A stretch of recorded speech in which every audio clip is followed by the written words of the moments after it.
Before he was an FBI consultant, before Hollywood turned his life into a movie, Frank Abagnale Jr. was just a confused 16-year-old kid with a broken home.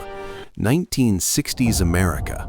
Suburbs, suits, respectability. Frank's parents' divorce hit him hard. He didn't rebel with violence. He chose something far more dangerous. He chose identity. One day, after a disagreement with his father, Frank walked out and never truly went back. He had no money, no degree, no connections, but he had something else: charm, confidence, and zero fear of lying. His first crime wasn't glamorous. He simply altered the numbers on his bank account. A few digits changed, and suddenly the world started treating a teenage runaway like a man with money. That was the moment he learned a life-changing lesson. People don't verify confidence, they believe it. Frank didn't just forge checks, he forged identities, and not small ones. He looked at the world and realized something shocking. People trusted uniforms, titles, authority. So he became those things.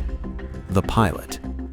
Frank noticed airline pilots never paid for flights. They were respected, admired, rarely questioned. So he made a Pan Am pilot uniform. Not a perfect one, just convincing enough. With confidence and a smile, this teenager walked through airports, into cockpits, across international borders. He logged over 1 million miles in free flights. He wasn't flying planes, he was flying on human assumptions. The doctor. When things got risky, Frank changed identities again. This time, a doctor in Georgia. He didn't perform surgeries, but he supervised interns. He learned medical terms just enough to sound believable. When a real emergency almost exposed him, he realized something terrifying. He wasn't just conning systems, he was playing with people's lives. So, he disappeared again. The lawyer. Next stop, Louisiana. He studied law books for weeks, memorized enough legal language, and passed the bar exam, reportedly on his 3rd try. A teenage runaway was now working in a state attorney general's office, not because he was qualified, because no one imagined he wasn't.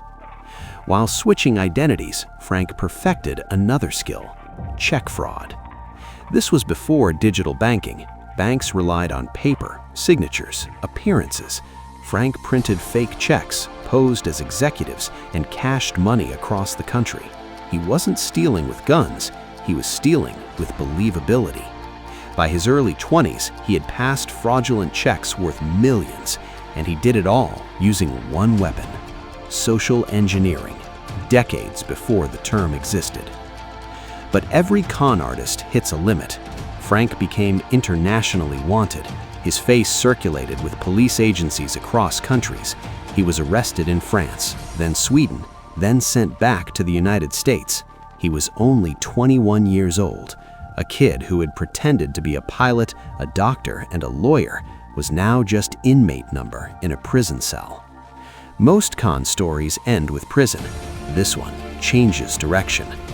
Frank had spent years studying how systems failed, how trust could be manipulated. The FBI realized something. The best person to understand fraud was someone who had mastered it.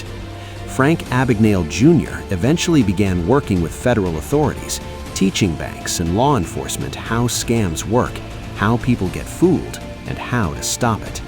The boy who fooled the system became the man who helped defend it. Frank's story isn't just about crime. It's about a truth most people don't want to face. Security doesn't fail because of technology, it fails because of human psychology.